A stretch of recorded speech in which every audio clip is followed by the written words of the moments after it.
یہ کہانی پرانی ہونے کے ساتھ ساتھ سچی بھی ہے۔ یہ بات مغلوں کے دور کی ہے۔ آخری مغل بادشاہ بہادر شاہ ظفر کا ایک ہاتھی تھا، نام تھا اس کا مولا بخش۔ یہ ہاتھی اپنے مالک کا بہت وفادار تھا۔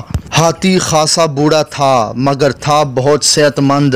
بہادر شاہ ظفر سے پہلے بھی کئی بادشاہوں کی سواری کر چکا تھا۔ ہر وقت مست رہتا، اپنے مہاوت کے سوا کسی کو پاس نہ آنے دیتا تھا۔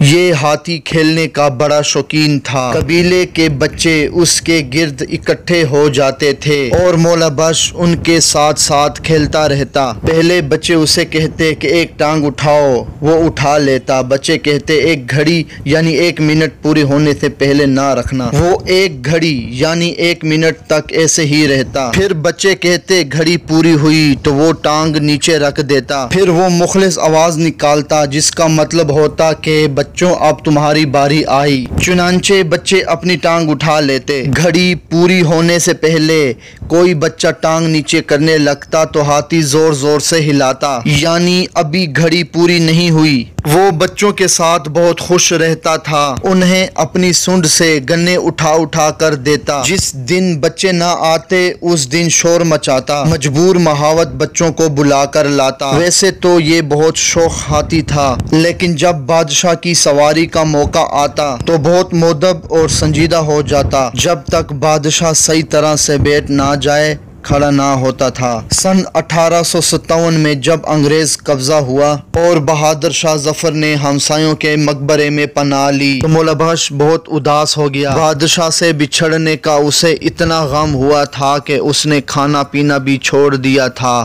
قبیلے کے نئے انگریز انچارج کو یہ جر ملی تو اس نے لڈو اور کھچڑیوں کے بھرے ٹوکرے منگوائے اور ہاتھی کے سامنے رکھ دیے۔ ہاتھی نے اپنی سونڈ سے وہ تمام ٹوکرے اٹھا کر پھینک دیے۔ قبیلے کے نئے انگریز انچارج کو غصہ آ گیا کہ یہاں تو ہاتھی بھی باغی ہے۔ اس نے ہاتھی کی نیلامی کا حکم دے دیا۔ ہاتھی کو بازار میں کھڑا کر دیا گیا مگر کوئی بھی بولی نہیں لگا رہا تھا۔ پھر ایک پنساری نے 250 روپے کی بولی لگائی اور ہاتھی کو اس کے ہاتھ نیلام کرنے کا فیصلہ ہوا۔ مہاوت نے یہ دیکھ کر کہا مولا بخش ہم دونوں نے بادشاہ کی بہت غلامی کر لی، اب تو مجھے بدی بیچنے والے کے دروازے پر جانا پڑے گا۔ یہ سننا تھا کہ ہاتھی دم سے زمین پر گر پڑا اور مر گیا۔ ہاتھی کی وفاداری کا یہ قصہ بہت انوکھا ہے۔ مولا بخش نے مالک کے سوا کسی کے پاس رہنا پسند نہ کیا اور اس غم نے اس کی جان لے لی۔ اچھا، اگر دوستوں